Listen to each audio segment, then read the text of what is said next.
So the plaintiff's lawyer is looking at him. He's got his reading glasses on. So, do you have a contract with Lava Atlantic Records? Kid Rock says, yeah, man, I got a contract. He goes, have you reviewed the contract? He goes, oh, man, like this thing. I'm sure I looked at it once. And what are your duties under the contract? He looks at me, looks at the lawyer, he goes, to rock.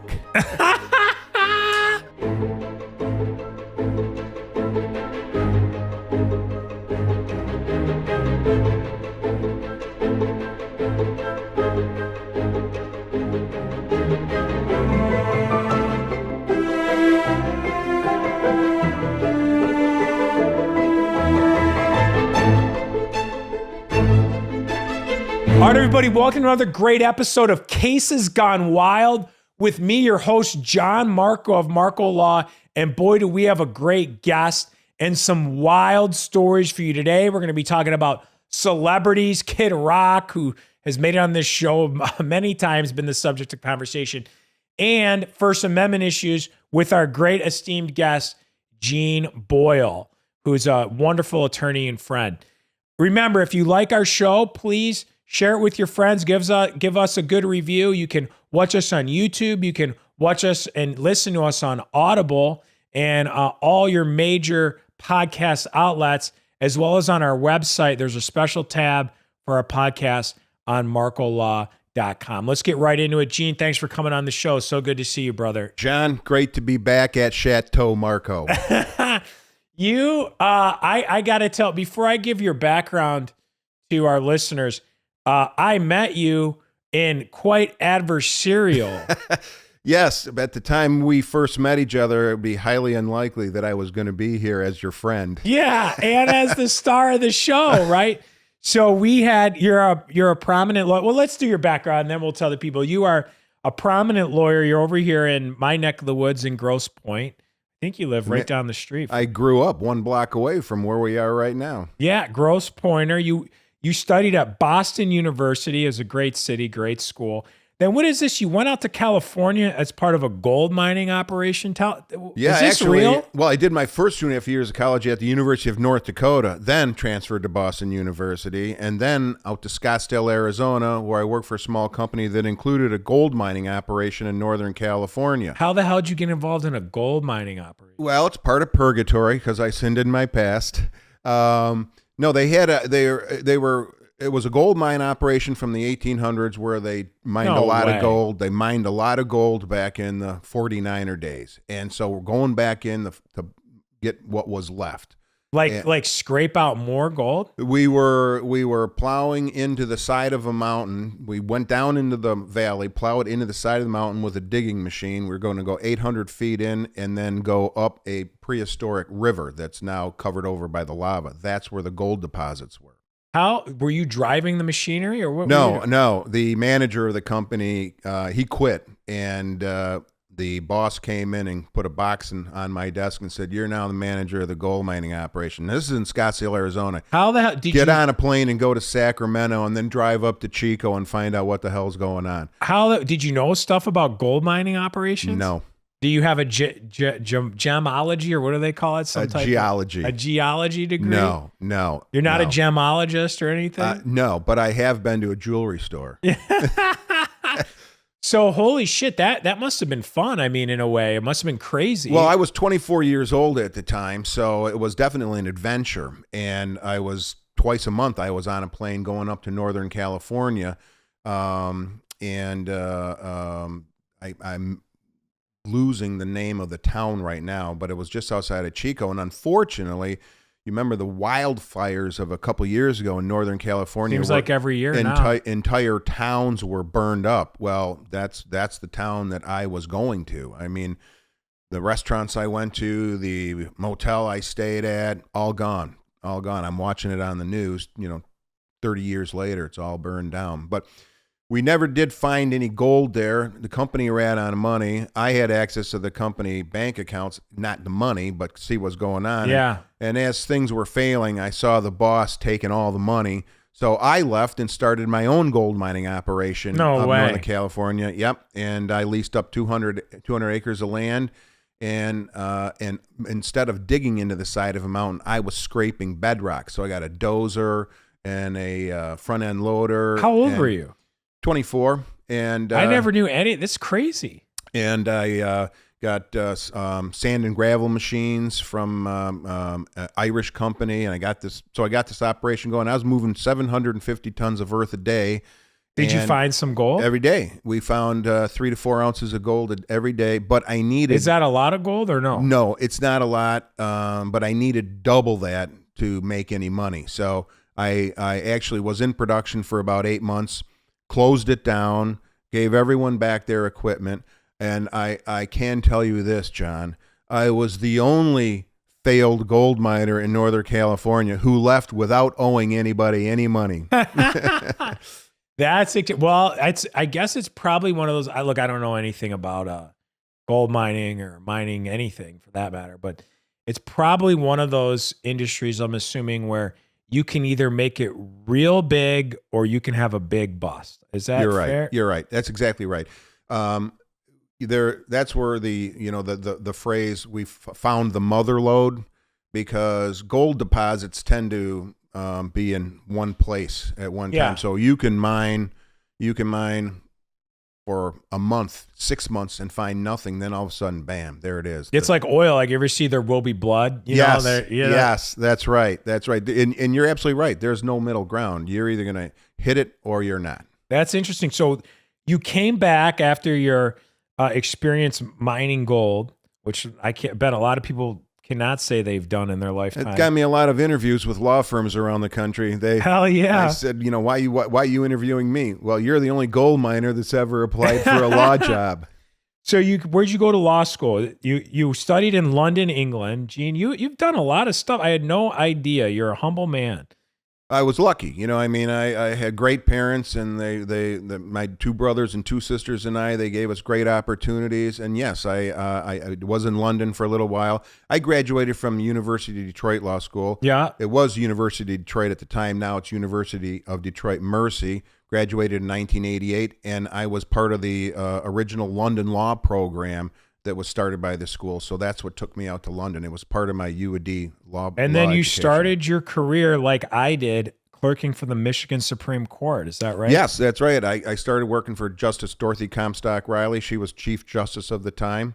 I worked for her for 2 years. And I worked for 2 years for the Chief Justice too. Who would have thought? Who was the Chief Justice? Marilyn Kelly. Oh, no kidding. Yeah. Yeah. It was a fantastic job. I just loved it. We were in Lansing a lot. Got to know the other justices. Get to meet a lot of important people, especially as a really young person.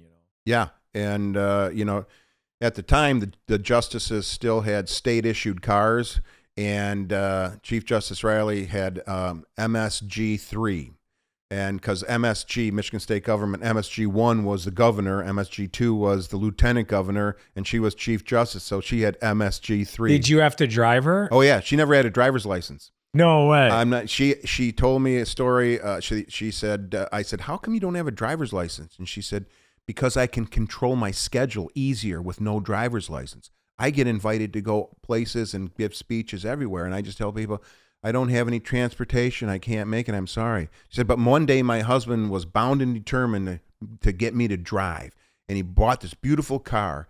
And we fought over that car for 8 months, and it just sat in the garage, and I would not learn how to drive it. And he finally got so frustrated, he just sold it and never tried to get me to drive it again. That's hilarious. I had to drive for Justice Kelly. We would have to go pick her up. I'd have to get at her house at like 6 a.m. and then drive her to Lansing some of the days. And I'll tell you, as a 25-year-old young new lawyer, having the Chief Justice driving her like driving Miss Daisy, it's a scary thing, and you're driving on the highway, you have special cargo in the back. I didn't consider myself a particularly proficient driver at 25. Well, I tell you a funny story. One time there was another clerk with me, one of my counterparts, and when he drove, he would always drive the speed limit. He was very conscious of the Chief Justice and not breaking any laws. when I drove like everyone else, 80 miles an hour. Yeah. And that's the way her husband drove too. So and she liked it. She did. She got there faster. One month when we were going up to Lansing, Todd and I both show up, and she gave the keys to me. And she said, "Gene, you drive." Jessica would always do work in the back, like she'd do all of her work and read and all this stuff. So I learned very quickly, like I would try to make small talk like the whole ride. I learned very quickly, like after like one ride, like just shut the hell up. Right. You know, good morning, Justice. How are you today? All right. Do you need anything before we start? Okay. I'll talk to you in an hour and a half. If they want to talk to you, they'll initiate the conversation. That's funny. So after that very, very similar start that I had, you worked at a very prestigious and one of Michigan's oldest and largest law firms, Butzel Long, and then you founded your own firm, right? Yeah. In 2007, I left Butzel Long, and one of the younger lawyers that I had worked with at Butzel, who had already left to go to the Foley and Lardner office in Detroit, and was unhappy there. The two of us got together and we started our own firm, Boyle Burdett, my buddy Bill Burdett, and we were together about 8 years. And 8 years later, we're still very close friends. That's good. Very, very close friends. A lot of referrals. But I was getting divorced at the same time Bill was getting married, and we just took it on the chops in a contingency fee case out in Battle Creek. And Bill looked at me and he said, "Gene, I got to go get a real job again."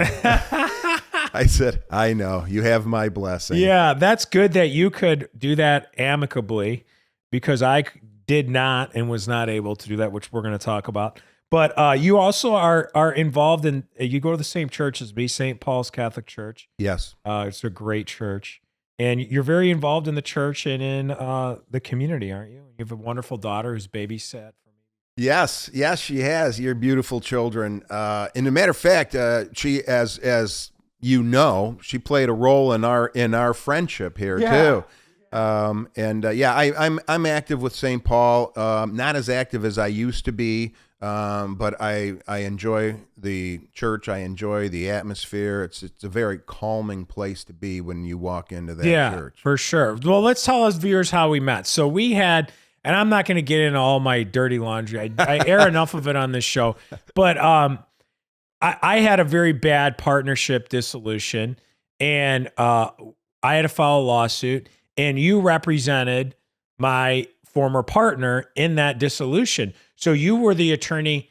I have a lot of attorneys who are on the other side of me, like they represent the defendant, I represent the plaintiff. But you were actually representing against me personally in the case. So you were like public enemy number one to me, Gene. Yeah. You know that, right? Like I know. Yeah, that's right. I did right. I was brought in by your former partner's lawyer, who said, this case is getting really out of control. Will you help? And so I said, sure, I'll come in and help.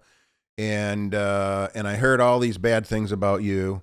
And so only half of them were true, Gene. I was going to say maybe 10%, but and I remember we first met each other in the federal court. Right. In the federal courtroom, there was a hearing going on in front of the late Judge Marianne Battani, and you came in, and this was very shortly after you won that huge judgment in Genesee County. What was it, 11 or $12 million? $12 million. Yeah, and I remember there I am doing my thing and pointing the finger at you, and there's the bad guy judge and we're the good guys, and we get done with it. And your lawyer, who's one of my absolute favorite lawyers of all time, my former partner Keith Brooks. Great lawyer. One of the smartest lawyers I've ever met. Period. And I love him to death. But I went over to say hi to Keith after we got done, and I saw you and congratulated you on your verdict. Really impressive verdict. And I thought that's that. I don't think I'll see John Marco anymore. But that wasn't the case, was it? No, it's not. So I'm having a party at my house, and somehow your daughter was here. I don't know. It was I think through mutual friends, I think family friends who also brought their kids. And I got introduced to your daughter. And so the people that brought your daughter to this kind of big party said, this is Gene Boyle's daughter. And so Did I use her phone to call you? I don't remember. No, she called me. You told her, call your dad and invite him to come to the party.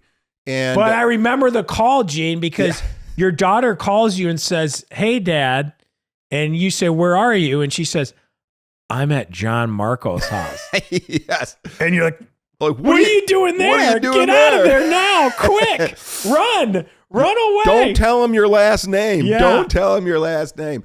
But she said, I said, she goes, no, I'm over here with my friends. We're all over here. And Mr. Marco said, you're invited. At the time, I was living 2 blocks away. Yeah. And I said, are you sure he said that? And then she said, wait a minute, Dad. And then I could hear your voice in the background. And she gets back on the phone and says, Mr. Marco said the case settled. It's okay. You can come to the party.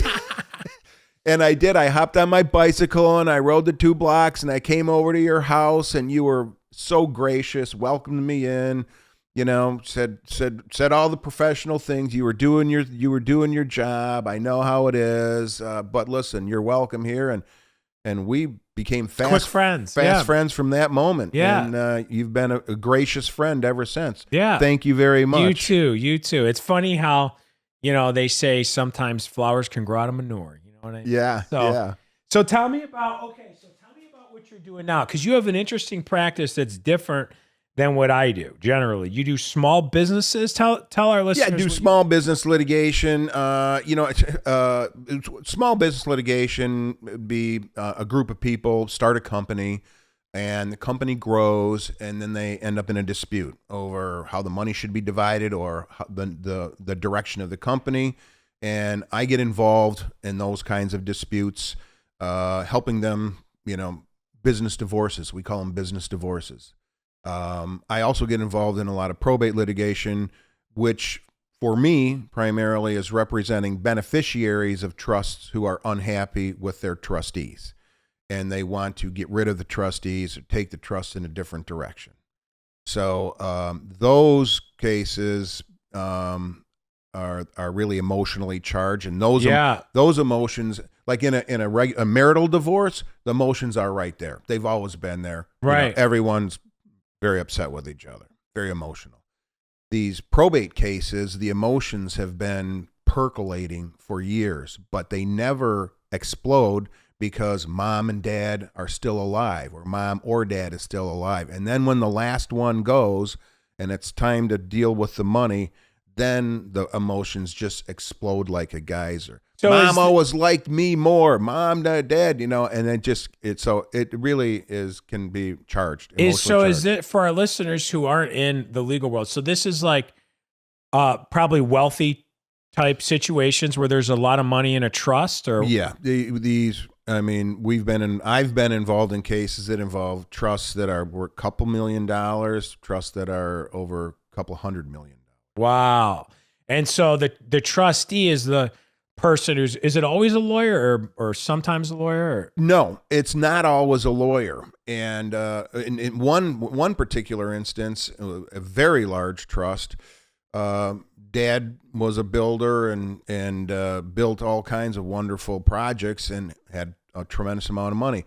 Dad gets divorced, has two sons from first wife, gets divorced, lives for 35 years with wife number 2, but puts the sons from wife number 1 as trustees of the trust. Which includes taking care of his wife? Which includes taking care of wife number 2 and wife number 2's son. Yeah. But dad thought everything was cool because they all grew up together for 39 years or 35 years and everything was copacetic. But again, then when dad was gone, all those emotions perkled up. And they started fighting? Yeah, and the sons were pretty clever because dad's trust said, Mom, my wife, gets the income from the trust or $1 million a year, whichever is more. And they were able to manipulate the trust, which had a lot of companies in it, to show that it never made $1 million a year. So they gave the wife $1 million a year. And her banker said something's wrong here, and we got our forensic accountants involved, and we found out all the accounting shenanigans, and got more than $1 million a year. Yeah, that's it. It's just I do a lot of as you know, injuries, Right. people are wronged and stuff. To me, that's clear cut and it's easier. It gets real messy when it's like families and money and they're fighting over the money because it's sad in a lot. In mine, it's more like, in most of my cases, I have like the good guy and the bad guy, and I believe it's like clearly it's easy for me. Like the insurance company or corporation is the evil bad guy. My client, who most of the time didn't do anything wrong, is the good guy. Right. And your client is clearly injured. I mean, is clearly injured. And it's a tort. Somebody did something wrong and your client ends up injured. And in these cases, you're dealing with people that generally have a lot of money and they're arguing over the rest of the lot of money. And so no one has an injury like your clients have. But it's all emotionally charged. And because people have a lot of money, they can afford lawyers to go ahead and fight the battle. Because a lot of people would say, shit, $1 million a year, that sounds pretty damn good to me. Not that it's right or just right, but that's interesting. So, all right, let's get into some Cases Gone Wild. You're on the Cases Gone Wild show. And I know that you have had some wild cases. And I know that you represented some celebrities. I have, and that's in my prior life primarily. While I was at Butts Along, I was part of the First Amendment group, and we did a lot of First Amendment work for newspapers, Detroit News, Channel 7, and some celebrities. And for our listeners, First Amendment is, let's see if I can remember my history lesson here. Congress shall make no law abridging the right of, freedom of the press, religion, and speech, right? Freedom of speech, the right to congregate, the right to assemble, and freedom of religion. Yeah, very important. Right, and so and in that capacity, and I was also president of the Detroit Bar Association back in 2000, 2001. So I knew a lot of the players in the legal community. So in that capacity, Butts Along was contacted to represent Kid Rock, and they contacted me to be the lawyer to do so. And this was right as he became a real rock star. His Devil Without a Cause album came out. I remember. What year was that? Because I think I must have been in high school when I listened to that. Yeah, that's going to be probably 2005, 2006, right in there. Okay. And so the first, and his manager at the time was Punch Andrews, who represents or manages Bob Seger. Wow. So Kid Rock's a Michigan guy. He's a Michigan guy. He's a local guy. He's from Romeo. His dad started the Crest Lincoln Mercury dealership, which he's since sold. So his dad was a real entrepreneur, and so he gets sued by the mother of his son. Kid Rock does. Kid Rock gets sued by the mother of his son because the last song on the unedited version of Devil Without a Cause is entitled Black Chick, White Guy. And it chronicles his relationship with his son's mother that culminated in their son. And so she sued him, the mom? Well, the song's very unflattering. It's not a flattering song. And she sued him saying, I didn't give you permission. You used my likeness, because there's one point in the song where it appears to be a female voice saying, I'm pregnant. And she claims that they used her likeness without her So it's like a consent. defamation, invasion of privacy. But I hear like Eminem, who's in the same era, he would always talk about Haley, the mother of his daughter or whatever her name is, and he'd trash all these people. His lawyer, remember, Paul, and all these people. Oh yeah, and when Eminem became big, he was sued by his mother over. I didn't know that. Oh yeah. And but in any event, with the Kid Rock song, we were asked to come in and represent him personally, and another law firm represented Lava Atlantic, his record label company. So you're a rapper, you're the lawyer for Kid Rock personally. Right. How exciting was that? It was fun. And when we sat down, my senior partner at the time, a gentleman by the name of Jim Stewart, and we sat down with Punch Andrews and Kid Rock, Bob Ritchie, And we all sit down and, and Punch is taking the lead. He said, I've been in this business for a long time representing Bob Seger. And do you know when our first hit was? I said, Ramblin' Gamblin' Man. He goes, yeah, you're right. And do you know when that one? Do you know when that was? I said, God, that had to have been about 1969. He goes, you're right again. I like you. You're going to be just fine. And awesome. we all hit it off, and then the senior partner said, you guys don't need me anymore, and I represent. So you were a young lawyer. I was a young lawyer, and I would meet Kid Rock at Punch Andrews' office, which was a house in downtown Birmingham. Would you guys go party together and stuff? We didn't go party together, but it turns out we knew a bunch of the same people, and so we had a lot in common right away. And we'd go to, depositions of the other side, and of course his deposition. And one quick story and these depositions would involve lots of lawyers because she sued Vibe, she sued Rolling Stone magazine. No way. Yeah, all in the same case? Yeah, all in the same case because they all wrote about the same song that she was suing over. And so we'd have, maybe 8 to 10 lawyers around the table. Probably big time law firms. Oh yeah, involved. yeah.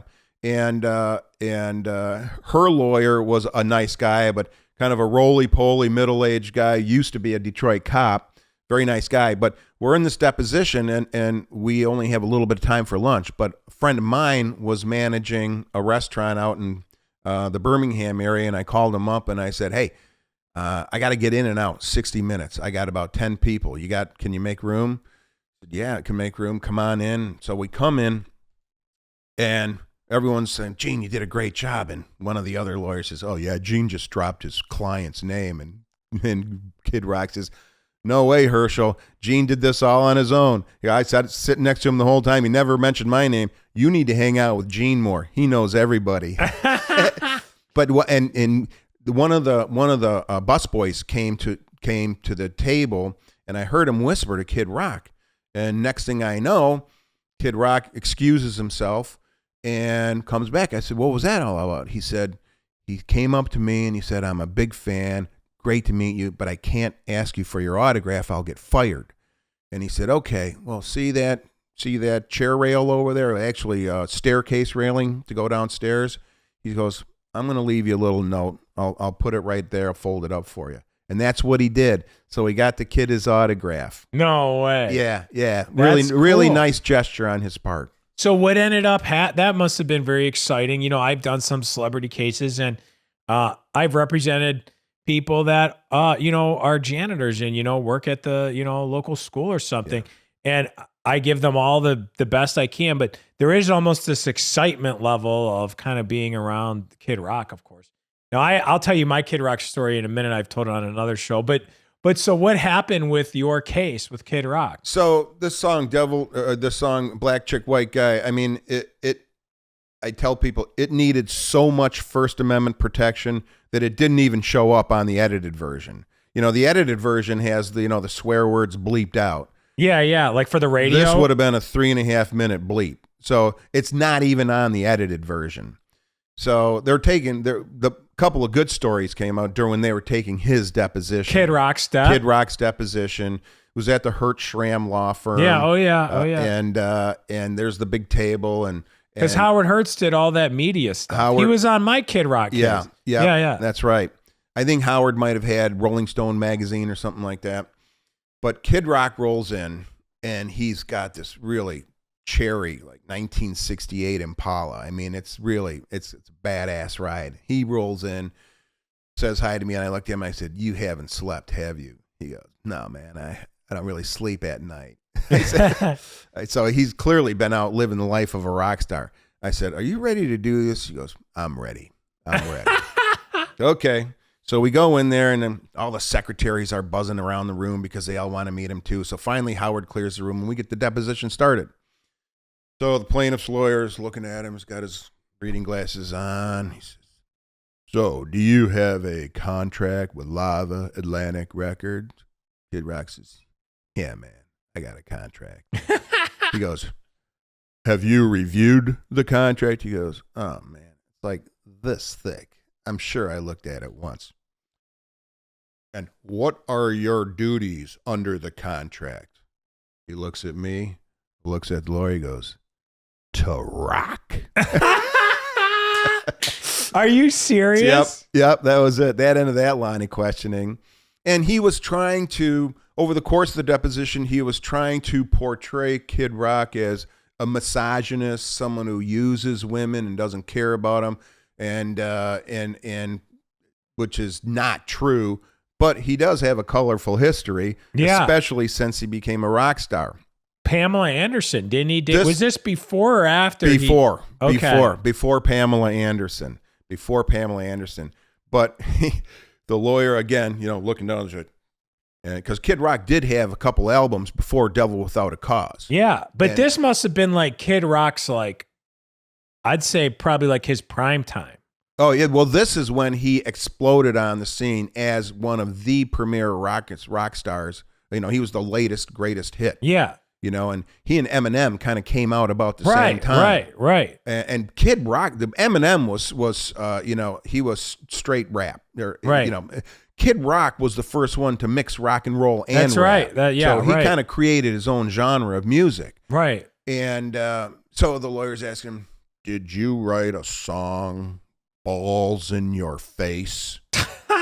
And Kid Rock goes, no, man, no. The name of the song is Balls in Your Mouth. And what did the lawyer say? He just looked down to get his next question in. Well, okay. and then he throws out these still 8x10 still photos of a porn actress plying her trade. And it turned out, like doing a porno or something? Yeah. So these are still shots from a porno. And is Kid Rock in the porno? No, but it was his ex-girlfriend who was the actress. Not the one that was suing him, was it? No. Okay. Just a different one. Just a different one. Just a colorful lifestyle. Yeah. So the lawyer throws these things down, and I get my righteousness up. I'm like, this is outrageous. This has nothing to do with the case. This is terrible. I'm going to end this deposition. And Howard Hertz is like, okay, we've been here a while. Let's everyone calm down. Yeah, Howard's always like, maybe now's a good time to take a break. So everyone clears out of the room. And it's just Kid Rock and me. We're the only two left in the room at the table. He goes, hey, Gene, give me those pictures. I'm like, okay. And I show him. He goes, he's flipping through them. He's showing me. He's flipping through. He goes, you ought to take a walk on the wild side, Gene. You'd really enjoy it. And I'm like, God damn it, Bob. I just made a big scene about being outraged by this, so I don't let anyone see you enjoying this, okay? Yeah. He goes, okay, I got you. Okay, I got you. And all these lawyers, that's like a crazy thing. But I had a case, and I talked about it on the show before, so I'm not going to go over everything again with it, but I represented a employee of the Insane Clown Posse who had a sexual harassment claim, and Kid Rock got brought into the case because one of the claims in the case was that, among a lot of other stuff, is that she had broken up with her boyfriend, and one of the employees one day brought this big dildo, this big sex toy, and like gave it to her and was like, at work and all this stuff. And so I flew out to Vegas for the deposition, and I was questioning this guy about it and doing this similar stuff. I was at, it's just a different type of deposition, because you have all these high-powered lawyers there and you have these celebrities there. And I remember when I deposed ICP, it was like the same thing. They saunter in like 40 minutes late. They look like they were a little rough for the road, and they probably had been up, doing their stuff too. So, anyways, this guy who had worked at the Psychopathic Records said, oh no, man. This dildo was not sexual harassment. It was not sexual in nature. I'm like, what do you mean? He's like, no, man, this dildo was a piece of art. I'm like, what do you mean? He goes, no, man. He goes, this wasn't a sex toy. This was a mantelpiece dildo. I'm like, what do you mean a mantelpiece dildo? Argument. He goes, yeah, man, it had a stand and everything. You could put it on your mantle. He goes, this is the dildo that you would put above your fireplace, man. And you'd show off to people, you know? And I'm like, all right, well, where's the dildo? He goes, Kid Rock has it, man. I'm like, what do you mean Kid Rock has it? He goes, well, your client didn't want it, so I gave it to Kid Rock. And so I'm like, this is unbelievable. So I get out of the deposition and I send Kid Rock a subpoena for the dildo. And he wrote me a letter that was very colorful that I think you could probably still find online if you Google like Kid Rock John Marco. That was like, I got your stupid subpoena. I'm paraphrasing. I got your stupid subpoena. All you lawyers are stupid. You're a bunch of jokes. I don't have your dildo. I never had your dildo.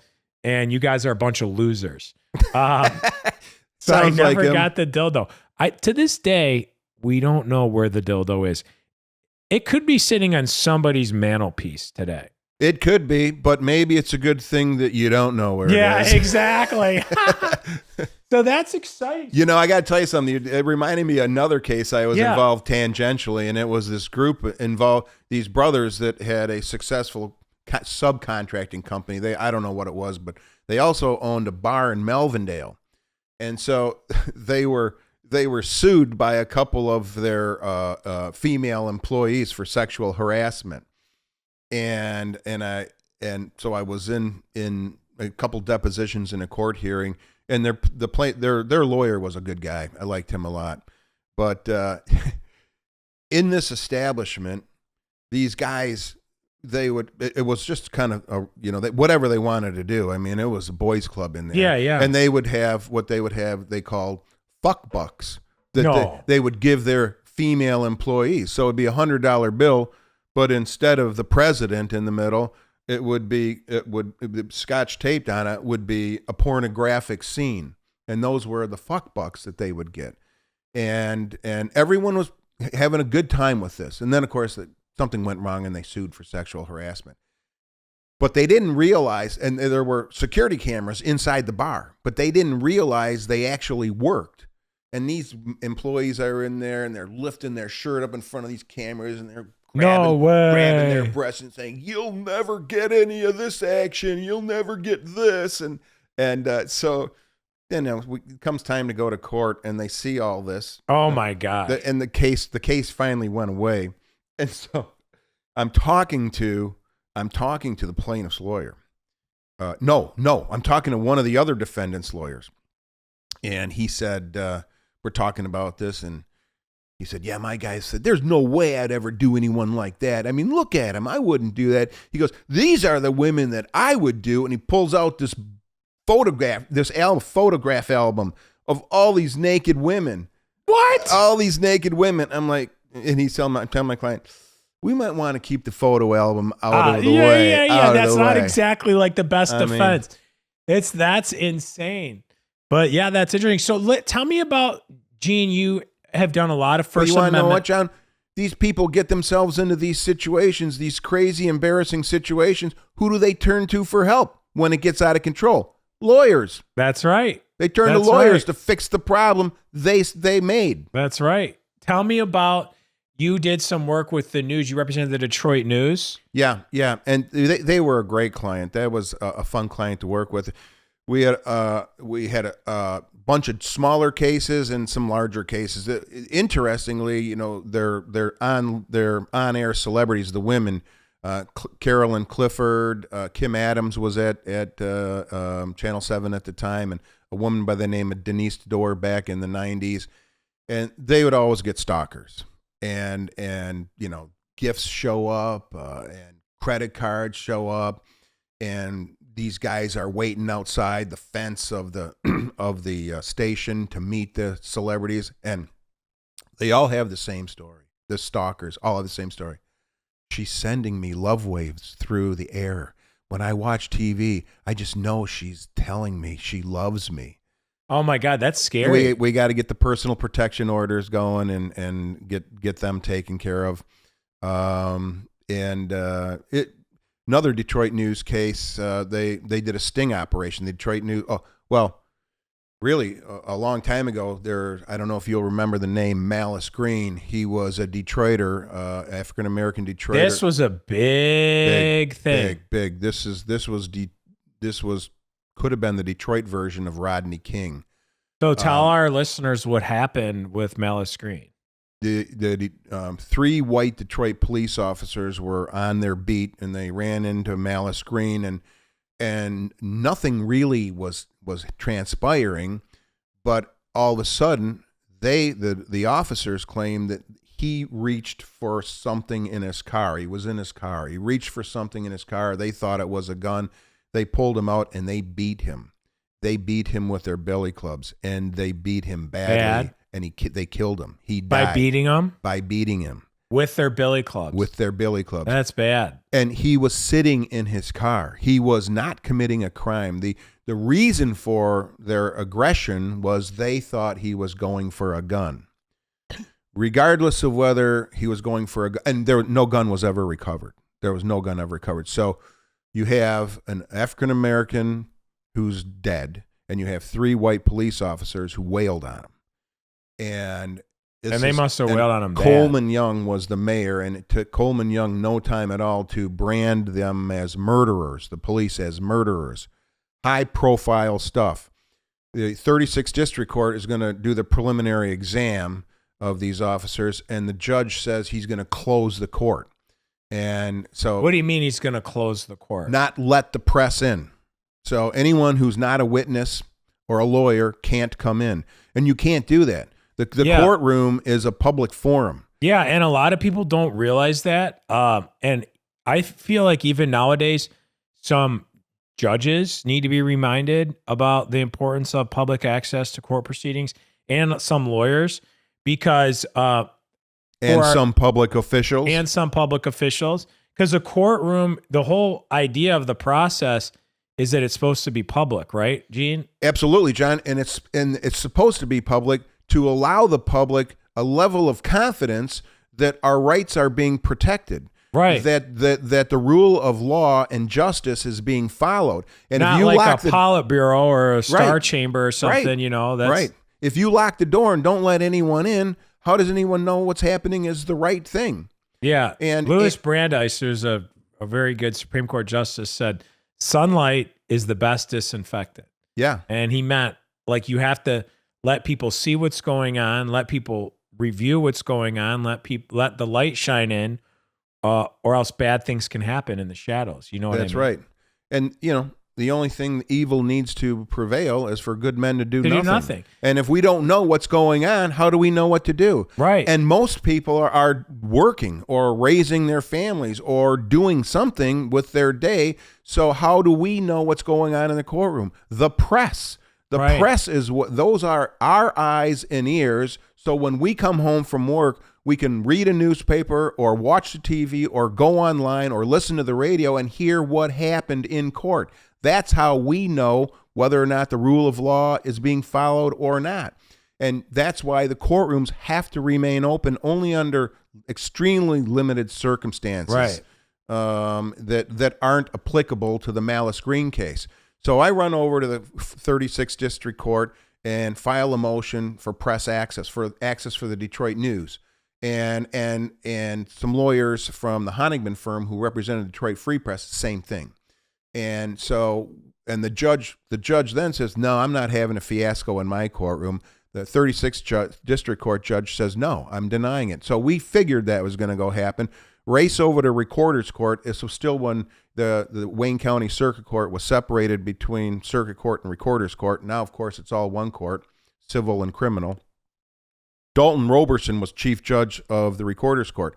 Run over there, file the appeal, call his office. Now we're a Friday about 3:30, 4 o'clock. What time's the hearing? Monday morning, 8:30. And it was all timed that way so we wouldn't be able to appeal. They did it on purpose. They did it on purpose. But Dalton Roberson was a great judge. I really loved him. And he had his staff call me, and he said, Judge Roberson wants you at his house tomorrow morning, Saturday morning at 9 o'clock. No way. So, and I think he lived over in Sherwood Forest area in Detroit. So I drove over to his house. invited me in. We sat around the kitchen table, had a cup of coffee. He says, "Okay, Boyle, tell me what's going on." And I told him. He said, "All right, I'll sign your order. I'm reversing that. I'm letting the press in." He goes, and I know the judge. We're personal friends. I'll call him and tell him what's going on. But you can get your press in there. No way. Yeah. That's exciting, huh? So it was, and I will tell you this. I was in that preliminary exam, and I saw firsthand the photographs of Malice Green's skull. And it was brutal. I mean, you could see huge chunks of his flesh. Oh, that's horrible. That are flapped over, and you can look at the skull. You can see the bone in these photographs. That's horrible. Yeah. I think there was a huge. Whatever happened? Did they get convicted? Did the police officer? It's interesting. It was one courtroom, and I can't remember the judge's name, but there were two juries because there's 3 police officers on trial. One police officer who was not necessarily involved in the beating, but was part of the group, he chose a bench trial. He's going to let the judge, decide his fate. Then there was one jury for one of the policemen and a second jury for the other policeman. So in the same case? In the same courtroom. So there was 2 juries in the courtroom. 2 juries. That's interesting. Separate jury rooms, separate decisions. So the judge waited to make his decision for the jury to make their decision, and the jury found those 2 police officers guilty. The judge, who was also African-American himself, he found his police officer not guilty. No way. Yeah. And who were the defense attorneys? Prominent defense attorneys or no? They were. I don't really know. I can't remember. Yeah. I can't remember. But was the press there every day? All the time, every day. We were in there every day, and I think that helped a lot to alleviate the city tension that was going on during this time. And those 2 officers who were guilty, they spent a few years in jail, but ultimately their convictions were overturned for some reason or another. But by then, one was dead and the other was dying of cancer. So it turned out they didn't retry them. Right. They did not retry them. And then was there a civil lawsuit out of that? I think there was. Oh yeah. Well, in fact, that civil lawsuit was settled almost immediately. But the federal judge, that was Judge Rosen. It was Judge Rosen. And the parties had all settled it. And Judge Rosen said, "This is too much money.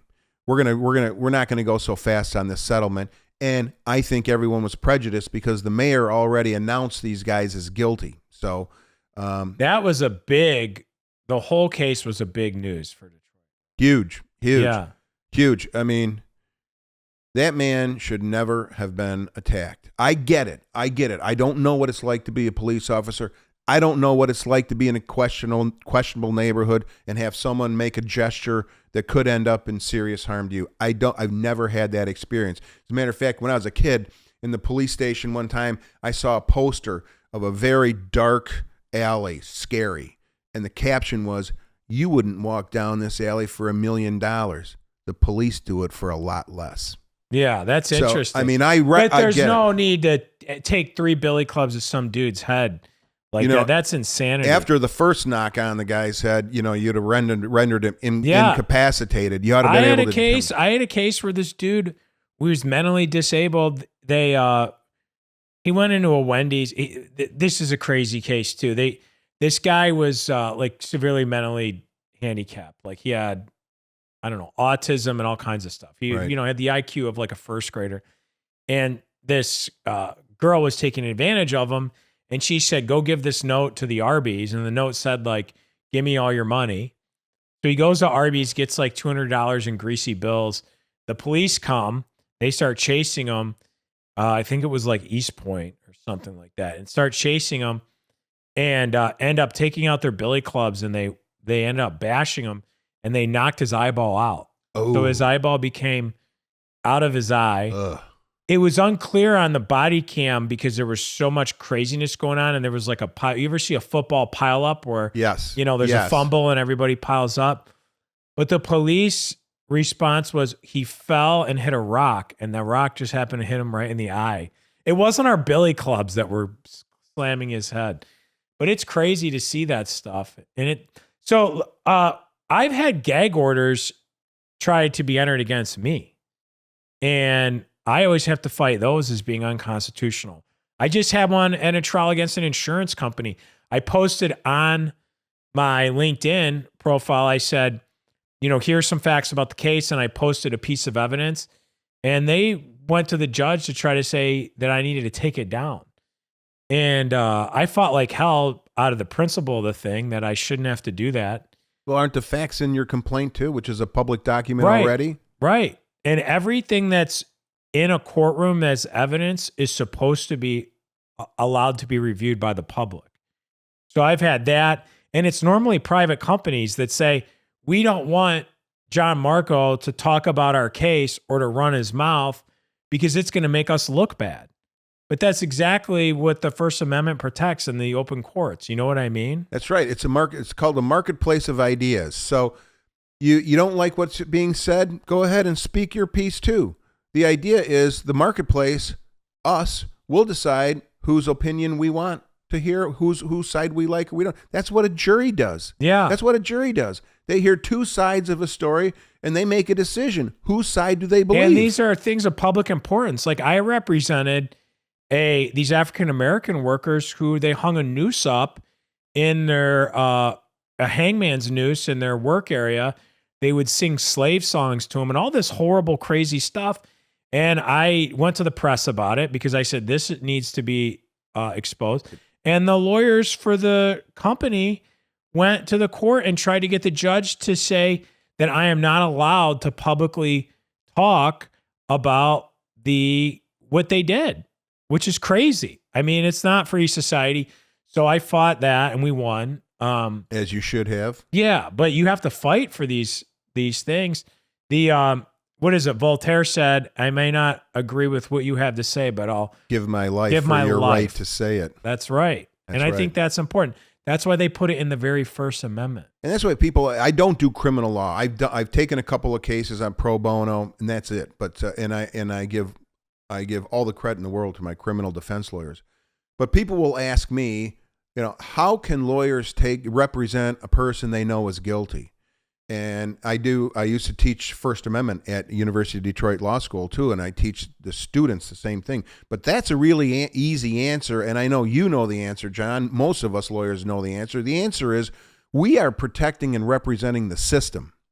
Okay? It's not, we have our client. We have a duty to our client to give our client the best representation. And just because the client may be guilty of a crime doesn't mean we can't try and work out some sort of sentencing arrangement. We can't try and work out some sort of mitigation for the damages.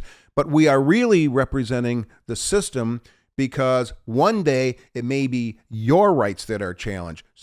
You might be being arrested for something you didn't do, but you're being arrested. And unless all of our rights and protections are in place, you don't know what's going to happen to you. Yeah. And so we're really representing the system that is available to every one of us, whether or not we're law-abiding, criminals, or somewhere in between. Yeah, absolutely. And that's keep up the good fight, Gene. Keep up the good fight. And thanks for coming on the show. Hey, I enjoyed it, John. I very much enjoyed it. I always enjoy your company, too. Yeah, you too, brother. You too. All right. And if anybody needs to get a hold of Gene, you have, what is it? So we got small business type stuff, litigation, probate, trust. Litigation. Yeah. And listen, if your $1 million trust is in jeopardy, call Gene right now. Okay. That's right. Even if I don't know the answer, I'll know who does. That's right. Well, thanks for coming on the show. Hey, everybody, this has been another wonderful episode of Cases Gone Wild. A special thanks to Gene Boyle with his interesting and crazy wild stories here on the show.